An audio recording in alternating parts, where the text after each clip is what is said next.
Welcome to the S2 Cognition Podcast. S2 is the official cognitive evaluation in sports, from youth to pro, where athletes and coaches build to win.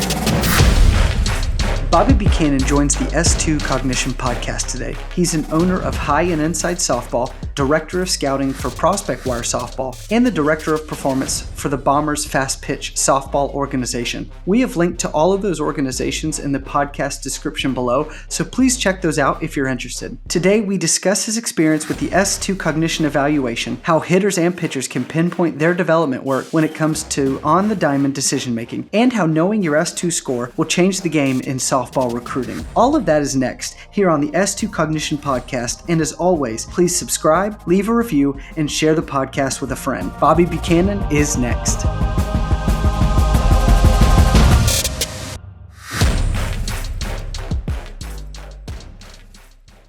So Bobby, thanks for joining us, man. You've been using the S2 product for a couple months now. I just wanted to get your observations, your thoughts on the product, any stories that you've got from the girls that have been utilizing this, just overall the picture of S2 and how you've seen it affect the softball girls. Yeah, no, it's an unreal product because you're literally getting to see the inside parts of who that person is, right? And for what I do on the daily, right, I do use a lot of data, but that's all physicality and movement, sorts of things like that. And so whenever you get to actually see why they do what they do and the hardwiring of the brain, that's like the nitty gritty stuff. And for me, it has been so cool to see it play out, right? And to start using it in player development and start seeing it on the field and how it transfers. And honestly, it's changed everything I do when it comes to player development. Like me as a coach, I have changed. I try to change all the time, right? I'm always adapting. But this has been quite the biggest thing that really has shown me, like, man, you probably messed some kids up in your day. But in all reality, you just don't know what you don't know. And, being able to use this has really propelled me as a coach. So can I interrupt you real quick and ask why? When you say what's changed, can you explain further in detail? Well, for one, I used to lump rhythm and timing together, right? I used to think all that was timing, right? I thought rhythm was more of like just getting a little bit of rhythm, right?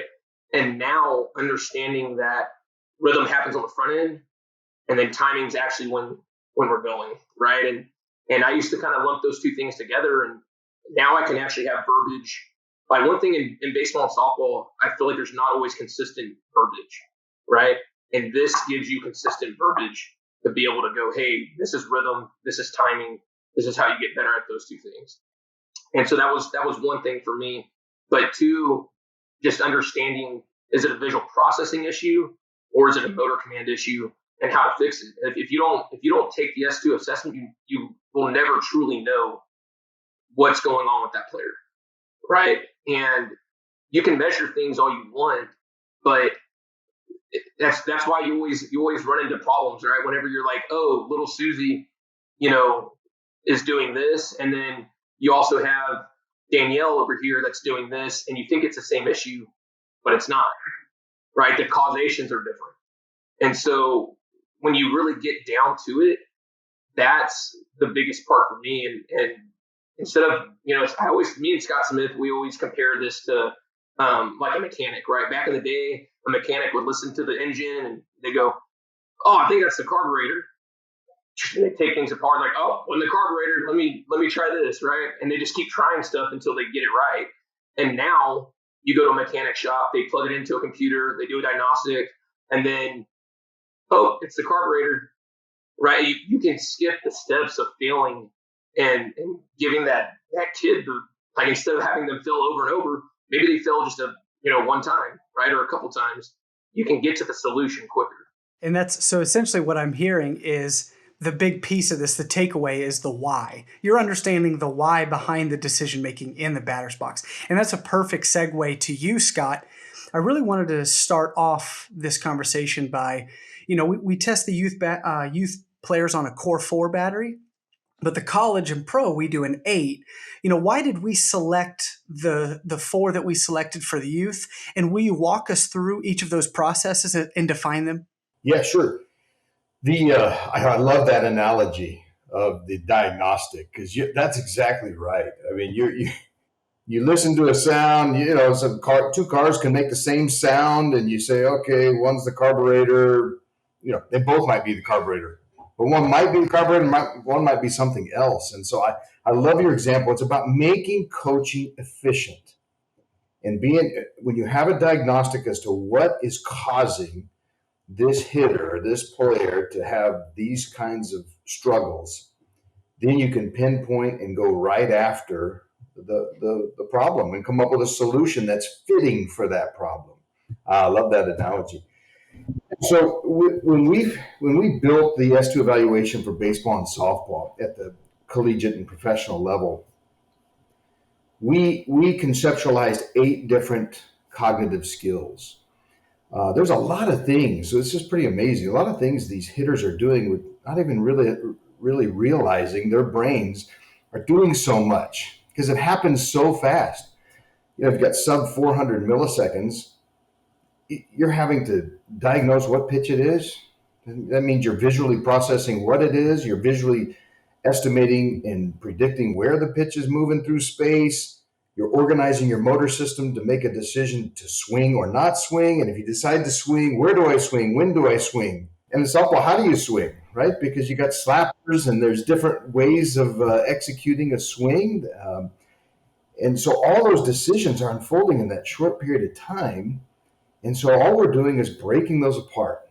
And in our fully baked professional kind of collegiate evaluation, you're right, it's 8 different systems in the brain that an athlete brings together to accomplish everything she accomplishes in the batter's box and in the field. The core 4 is a subset, and really focused on the hitter's side on some core decision processes that every hitter should be working on and developing. 2 are visual processes, and 2 are kind of motor control or motor command, as Bobby alluded to. The visual processes, really in kind of a simplistic way, the hitter has 2 problems to solve. What pitch is it, and where is it moving in space? Where is it going to cross the hitting area? Is it a strike or not? Is it outside, inside, up, down? The where decision and the what pitch it is. And so we measure 2 processes that give us insight into how athletes make those kinds of decisions rapidly in these really fast time scales. How fast do you process what you see at the point of focus to recognize what it is you see? That's the what decision. That's pitch recognition. And then how well you can take a little bit of information about the speed and angle of a moving target and make a prediction about where it's going to end up in space. That's the trajectory. That is the pitch location decision, right? So pitch recognition and pitch location. So we get at 2 processes that athletes bring to the table visually in how they process those 2 pieces of information. On the motor side, our 2 core processes. One is timing. And as Bobby really nicely illustrated, in our full battery, we look at rhythmic timing, which is kind of getting to that good hitting position and sync with the pitcher's windup and movements and the cadence of their delivery, versus what we call timing control, or the interceptive timing. That's when the brain decides swing now. And those commands leave the brain, the body, and it starts the swing. And the goal of that timing decision in the brain is to optimize bat to ball contact, right? Make sure you're swinging on time so that your bat meets the ball at the optimal time. So we look at timing, that second aspect of timing. And timing's an important one, right? Because, it'd be nice if pitches came in at the same velocity every pitch, but that's not how it works, right? As you move up the game, one of the best weapons in the pitcher's arsenal is mixing speeds and throwing pitches that have different velocities. And so mixing speeds. And so we look at the brain system responsible from the hitter's perspective at making those millisecond adjustments to wait on the off-speed pitch and catch up to the fastball. The last system in our core four is what we call impulse control. In every pitch out of the hand, unless you have already decided when you stepped into the box, you've decided you're not going to swing. Outside of those situations, which is most situations, when you step in, every pitch out of the hand creates this impulse to swing. As soon as that pitch comes out of the hand, the brain's processing what pitch it is, where it's moving, and that information is feeding to your motor system, so your motor system can start preparing the right bat path to deal with that pitch. So whether you're aware of it or not, your brain is activating a swing pattern, a swing decision as soon as the ball starts being processed. And that creates an impulse, right? And some hitters have a hard time. As soon as that swing decision gets loaded up and starts to activate, they can't hold it back. I mean, it heads out the gate. And so they're swinging and everything looks good by the time it gets up front. Versus the athlete who has incredible skill at controlling those initial impulses and can hold back and be more disciplined and patient at the plate and wait a little bit longer to make sure this is the pitch I want to be swinging at. And so those are our core, two visuals, what and where. When is the timing decision. So what, where, when, and whether. That's the impulse control, whether I'm going to swing or not, whether I'm going to hold back and take. And so those four W's, if you will, they have considerable connections to statistical analytics in baseball and softball, chase rates, contact rates, swing and miss. And so those four really we saw as foundational to building hitters that make good visual decisions and have really good control over their motor decisions. So, Bobby, when you hear the scientific reasoning behind the choices of, those specific tasks and area of the brains that we're measuring, how as a coach do you see this play out in real time? So do you have real examples of like, okay, we've never really understood you already alluded to one, which is the rhythm and timing aspect. How have you seen perception, trajectory, timing, impulse? How have you seen these as a coach? Yeah. So, first of all, the whole rhythm and timing thing, I always think back to Sammy Hood, she's at Wichita State right now, and Riley Love, who's at Texas Tech. And, for the longest time, I could never understand, how come, Sammy has to think about, when she's starting, right? And then how come Riley has to think about when she's going, right? Why are those two different? They're both timing, but why are they different? And like I was saying, this gives us verbiage to understand the differences between the two. But like impulse control, even when it comes to optimizing your lineup, right?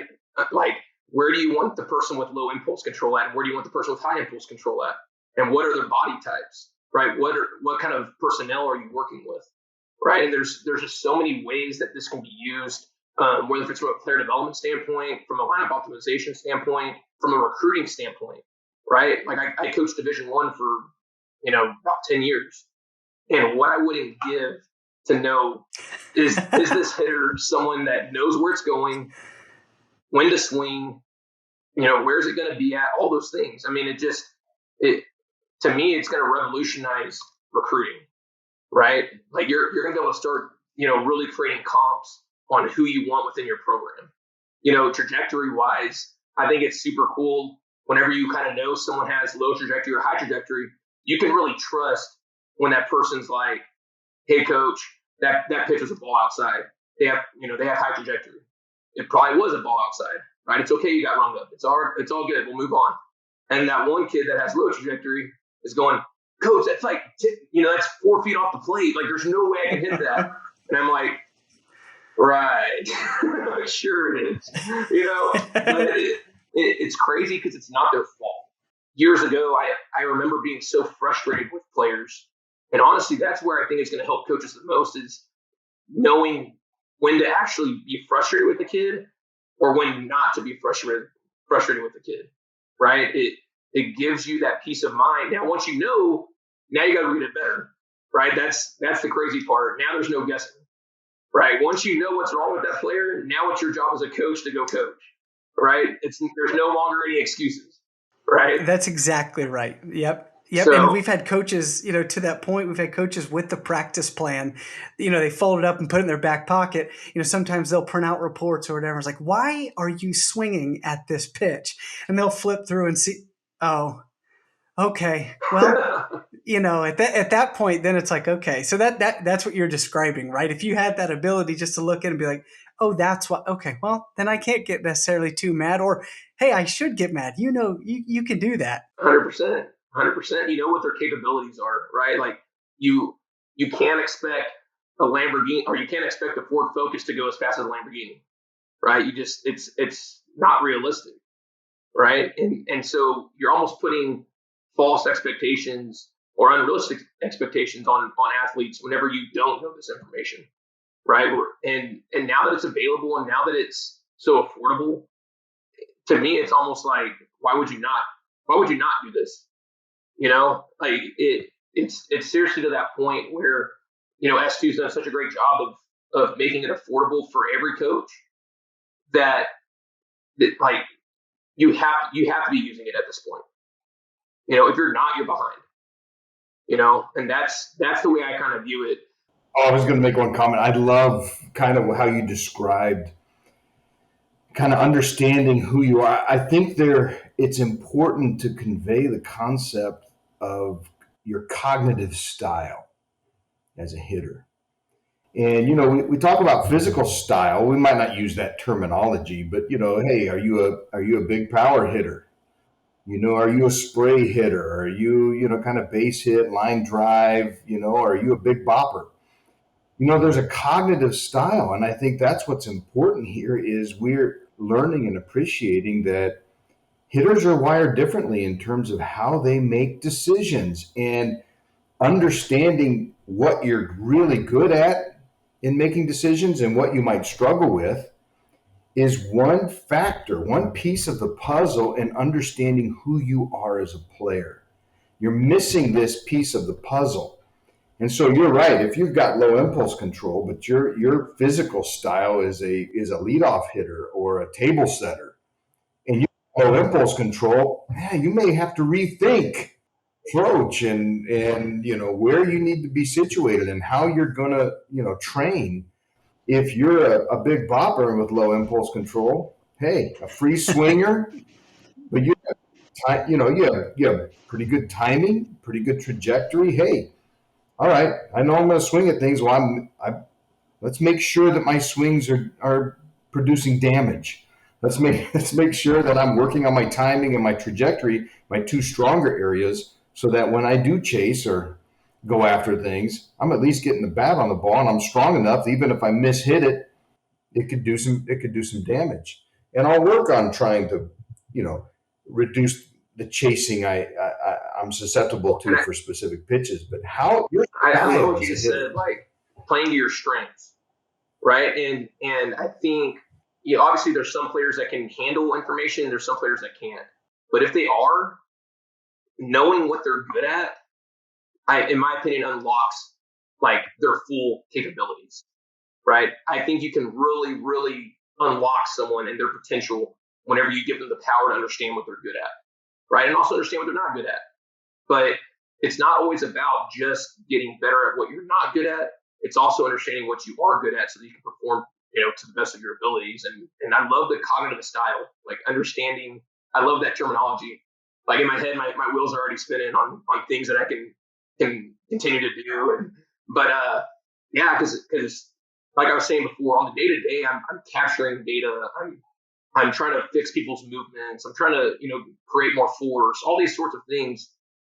But now that I have the cognition piece, now I'm getting to look at a holistic, athlete, right? I get to see them for who they are completely. We've talked about this before, Scott, where, S2 is just a part of the bucket, like one of the buckets, right? It's one of the buckets, but it's a pretty important one. I mean, your brain controls everything you do. So, it's everyone, we all love to know the things we do well, right? I mean, that's fun. When somebody brags on you, or someone points out, or you take some kind of evaluation of your physical talents, your cognitive, whatever it is, and you do well, and that's great. That feels good. None of us really likes to be aware or reminded of the things that we struggle with, right? I mean, that discipline, it takes years, right? And when the older you get, for the young folks listening, just trust me. When you got the gray side, well, when you get old and get wrinkled, you start to realize there's a whole lot of things I just don't do well. And so you're okay with that, right? When you're young, though, boy, you feel vulnerable, you feel embarrassed, you feel, less qualified, you feel deficient. And it is so important to help young athletes understand that, hey, nobody's built perfectly, right? And if they are, there's usually all kinds of other issues they're wrestling with. But we're not wired perfectly. Everyone has vulnerabilities. And so learning, and I know this is easier to say than to do, because I know I wrestled with this when I played baseball in college, but knowing your vulnerabilities and embracing the things you struggle with as opportunities to move the needle or sharpen your game. I mean, just small improvements, Bobby, correct me if I'm wrong, small improvements can have a big effect in performance. So know what your weakest things are so you can at least start moving the needle or changing your approach. But it's not easy the weaker areas don't go down easy, but boy, it's so important. Anything you do in life, to be good at it, you got to know what the weak point is. 100%. And, I think even when I was coaching, right, college, and I would go out recruiting, I always told myself, right, don't be in so much awe that you can't figure out what's wrong with the kid, right? Because everyone has something wrong with them. It's if you can live with it, right? Is what is wrong with this person? Is it so bad that I can't live with it? Whether if it's the character, whether if it's the physicality, now cognition, right? Is it so bad that I can't live with it, or have I figured out what's wrong with them and I can live with it and I can get them better, right? And I think this is just one more piece to that puzzle where, as coaches, we can figure out, is this something that I can live with? Or is this something that I need to keep evaluating or see how this plays out? It's going to bring so much value to our game. Softball is a game of failure. So trying to understand what is specifically leading to your instances of failure. I mean, you hit 400 and you've still failed the majority of the time, right? We all know that. We've all used that, heard that ever since we were little, growing up playing the game. But understanding those weaknesses and appreciating those is so important. And we're not, these split-second decision skills, just because you have a lawyer, this has nothing to do with intelligence. It has nothing to do with book smarts. What you do in a classroom is so dramatically different and drastically different than what you do in the classroom. That's why these split-second cognitive skills, they're really about your softball performance. They're not about classroom. They're not even the same systems. And I think that's important for... What blows my mind too, Scott, is we were talking one day, we were just kind of, shooting the breeze, but you were telling about how the button boxes are designed. You're telling about how the X boxes, are wired and how fast that's picking up that information, right? It's not a cell phone. It's not an iPad, right? It's literally capturing just like, it's pretty dang close to how a brain is actually capturing this information throughout the swing and when you're in a box, right? I just wanted to hear you. I could hear you talk all day long, man. No. Geez, you need to get out more. You're exactly right. So Brandon and I, who started S2, we're scientists, we're geeks, we're total geeks. And in the lab, in the research lab, we worked at Vanderbilt when we met, and we were both running research projects and studies and experiments to understand these brain systems that are critically involved in split-second dynamic performance. And you're right, we use the equipment that allows us to measure down to 1 to 2 1,000ths of a second, millisecond precision. And that we have not steered away from maintaining a system with a high degree of precision and integrity. And I don't care if you're a 12-year-old softball player taking the S2 evaluation or a big league baseball player or a professional softball player taking it, you're going to take the same tests on the same system and with the same level of precision. We're going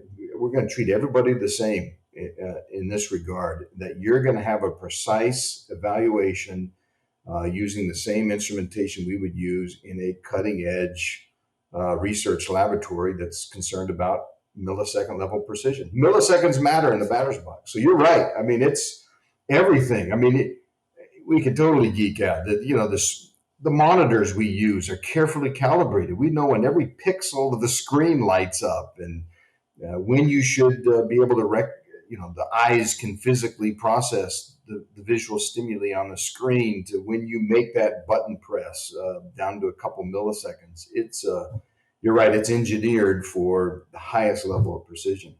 Everybody gets the same level of precision. Bobby, I wanted to circle back. You actually really set it up nicely, and something I'm happy to talk about with you. I love how you put it earlier. This helps set expectations of the strengths of a player and maybe potentially the deficiencies and how we can incorporate those from a cognitive skill set wise. You mentioned recruiting. How can a college coach utilize the data to understand recruiting or set the expectations of when they do get this player, how she's going to perform? Yeah, I think the big thing is going to be them hosting, camps where they're actually capturing this data on prospects that they're wanting to see and learn more about. We're also doing like the Stars of Tomorrow stuff with the Lions, where we're traveling all the way across the country and we're capturing all this data for them. But when it actually comes to looking at the data and understanding, I think one thing is once they start figuring out what the coach is actually good at, right? Are they better at getting people to have better trajectory estimation? Are they better at teaching rhythm? Right? Because there's also a play in that too, right? As a coach, knowing who am I, right? What is my style? Do I like the big boppers with low impulse, right? I'm okay with that. Can I live with that? Can I live with that? Can I live with that, right? Can you ask that question? Is that okay for me? And can I live with it, right? And I think understanding your style of play, and then start understanding comps and from a physicality part, from a cognition part, understanding cognition style, as Scott likes to say, I think that's where we're going to start seeing a very full picture of who these players are at an early age. And we're going to continue to see them grow and mature, throughout the process. So I think even when it comes to player development on the college side, it's important to understand you can get really, really, individual, right? Individualize things.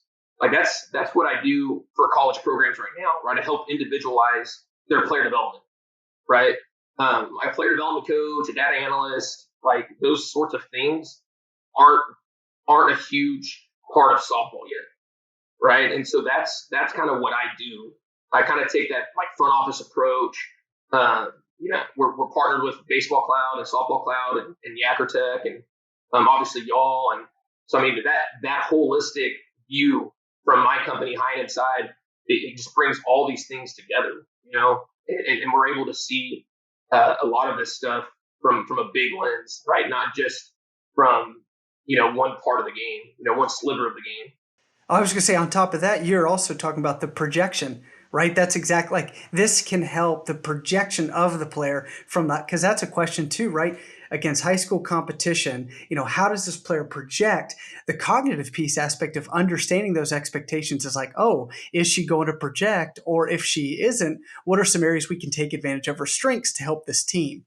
100%, and it's so crazy because, you are going to be able to see if, how, I don't want to say a ceiling, but at the same time, there is going to be advantages of having high cognition, and those athletes are going to be able to withstand when pitching gets faster, when, even on the pitching side, right? When hitters get better, right? They're going to be able to withstand the time because they have the cognition side, not just the physicality part, and obviously in the MLB, those guys are very, very physical. They're very, very talented, but they all have high cognition, at the highest level, right? Like I'm sure it's rare. Y'all could probably tell me it's probably rare when an MLB player has low cognition in the big leagues. Like it's probably just not very often. The statistics show it's overwhelming. The percentage of big league players that we've tracked from minor league into the bigs, they have high cognition. You're exactly right. And there's, you get a handful, very small percent that score below the 50th percentile on the overall. And again, it's a small percent and often are kind of utility journeyman players. But you're exactly right. When do you need these cognitive skills to perform? When the game's the fastest, the most difficult, and the most complicated, the most unpredictable. And pitchers are pitching speed. So every level you jump up, the game gets faster, more complicated. And that's where these brain systems are going to give you advantages or put you at some potential disadvantages, because that milliseconds matter, and being able to see it a tick sooner or be able to hold off a tick longer or time things that are changing unpredictably in velocity a little bit better are going to lead to some pretty significant effects as you go up the ranks. You're exactly right. I mean, we see this across, it's not just baseball. We see this in softball. We see this in the National Football League, the players at the highest level. There's a lot of physical studs that have a difficult time transitioning into the NFL. Everyone's big, fast, and strong there. It's those who are more consistent in their decision making. But across sports, we see this pattern. I mean, these elite athletes are wired to see and process information at a superhuman level. They are elite processors on the planet. That's crazy to think about, man. It really is. It's mind blowing. They may have gotten all D's in school, but you cross the white lines and things turn on. Different systems turn on. And it's funny because I always think about when I hear, like, when someone has high cognition, I always think about all those, commentators and when they're like, man, they play faster than their foot speed and they see plays develop before they actually happen. And it's like, that's cognition, Yeah, that's exactly. In fact, that's funny you bring that up, because that is exactly why we got into this. We had watched the NFL draft in 2014, and Brandon and I were just musing about those terms. Nose for the ball, great field vision. The foot speed, fast. Plays faster than their foot speed. The players that are always in the right place at the right time, even though their foot speed on the 40 is just modest or below average, but they just sniff out the plays. And there's a vernacular in softball as well that kind of attests to those kinds of instinctual aspects of play and performance. And you're right, that's what we're talking about. We saw a need for this to be, we can quantify this. Those are just rapid processing brain systems, and we can measure those. We've been measuring those for decades. So everything is based in the science of how the brain works. That was the cool thing. We didn't have to go invent tasks. There's a lot out there in the sports world where people trying to invent training and invent tasks and we didn't invent. We just assembled the best tools from the cognitive sciences that already existed and had this extensive science backing. We know a lot about these quick decision-making systems, and that's what we're pulling out, and that's why it's been humbly successful so far, because this is how our brains work. And it's not surprising that when you measure brains using the tools that we understand are the best tools for measuring these systems, we gain insights into how performers perform. Well, and it's crazy. We hadn't even touched on pitching yet. Like, for all those pitching people listening, it's like... No, we may have to save it for another podcast. I was going to say, man, we may have to, because there's some really interesting things that I've come to find out on the pitching side. But yeah, nice tease, Bobby. Nice tease. Okay, tease for the next one. Let's do it. I'm ready.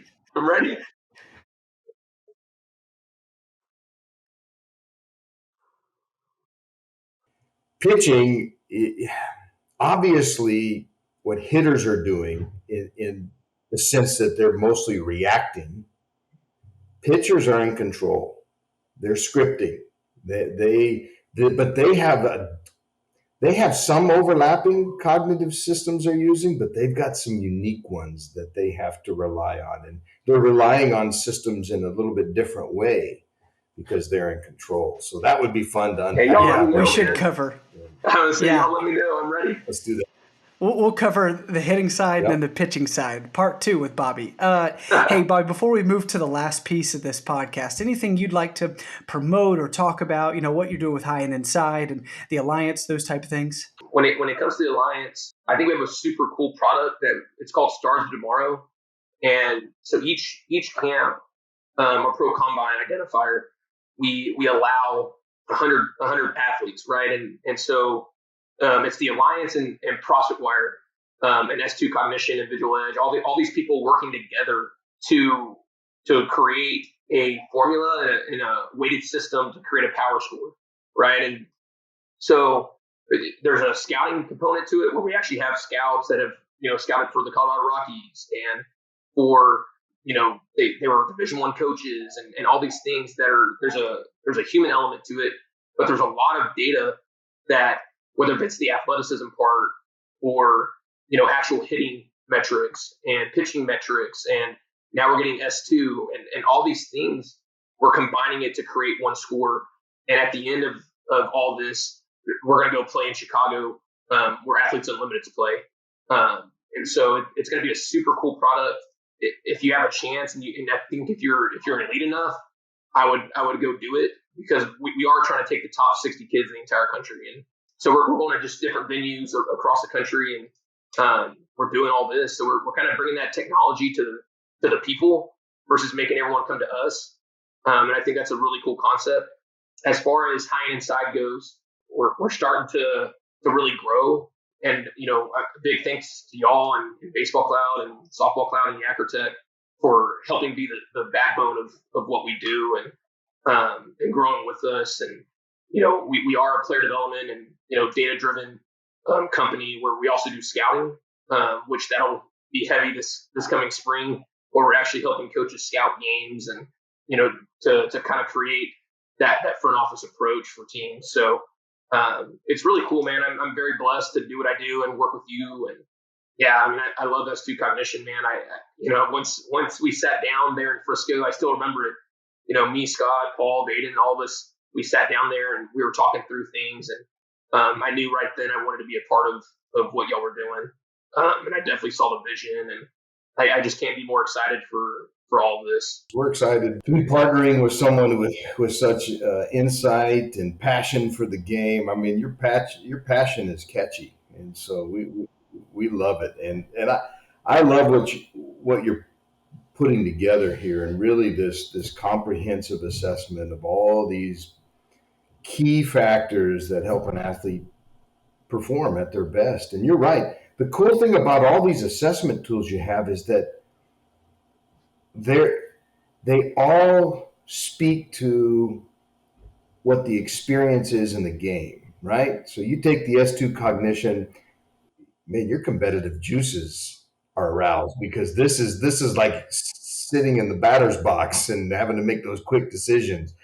Visual edge with the kind of depth perception and making some basic visual judgments, and then all the physical and the scouting. I mean, these are competitive tests, and these athletes from what I've seen and experienced, I mean, they take this very seriously, and they want to learn about who they are and how they're built and how they compare, and it's really cool. So yeah, and the cool thing too, right, with the Stars Tomorrow stuff and Prospect Wire, once they get their stuff, they have the chance to go get their S2 report, like the full S2 report, not just the overall, and they get a chance to actually get better. Like, that's the really cool thing about S2 Cognition too, is once you take it, it's not just here's a number, right? It's, hey, here's your brain systems at your low end, and here's how you get better, right? And I think that is such a cool approach that y'all have taken to really help the game and grow the game in that sense. So, well, it's very palpable. You're one thing you're doing is you're just trying to make the sport better, or trying to make softball and push it to its limits, which is really, really cool. So we appreciate that. Yeah, absolutely, man. So. Well, sweet. Let's dive into those 3 random funny questions. This is going to be about nothing that we've talked about. Just bring your funny cap. Yeah. Okay, what is the most annoying trend on social media right now? You have to pick one because there's probably 10,000 of them. Yeah. Dude, honestly, like, I think just honestly anything on TikTok really is, I just like anything on TikTok. Lumping it all. I'm going to lump all that together. I coach a Bombers team, and so all my 14 players want me to get in and dance with them, and I'm like, no, can't do it. You don't even have a TikTok account. I might actually get one if you're dancing. You will not find me dancing on there. Second question, what is one thing, if you could change or would change about your daily routine? Man, I would try to go to sleep sooner. It takes me a long time to wind down and go to sleep. My mind just continues to go. A lot of times I'm laying in bed and I'm like writing notes on like an idea that I have, or because I try to wake up early too, so it's not a good combination to go to bed late and then wake up early. But at the same time, my dad always told me if you want to make more time, you gotta either go to sleep later or wake up sooner. So there's only 24 hours in the day. What smell do you prefer? Grass after being freshly mowed, or baking a dessert in the oven? Baking dessert in the oven all day. I have allergies, so the whole grass thing kind of messes me up in general. Tough life when you're playing baseball growing up. I was about to say there were 2 smells I was really between. It was the smell after freshly cut grass or the burning of leaves in fall. It's just something about those smells. Man, I actually like burning leaves in the fall too. I grew up in a small town, and I mean, we used to have those big burn barrels that we would put like wood and leaves in and, light it on fire. And, I also have a sweet tooth where at night, it's probably another habit I probably need a kick. Well, we appreciate your time today, Bobby. Thanks for everything you're doing. We'll get that next one coming up talking about pitching. This was more hitter focused. Man, we really love everything you're doing to try to complement the whole holistic style of a softball player. So appreciate your partnership. Thanks for jumping on the podcast. We'll be sure to have you on again, okay? Awesome. Thanks, guys. Appreciate y'all. We hoped you learned a lot today about the intersection between softball and cognition. There are so many great nuggets for players to use in their development plan. As always, if you like the content we are putting out, please subscribe with that plus sign at the top of the Apple app, leave a review about the episode, and share it with a friend. If you'd like to get in touch with the show, please go to s2cognition.com/podcast. Thanks again for listening to the S2 Cognition Podcast. I'm your host, Harrison Hunter, signing off for now. Talk to you soon.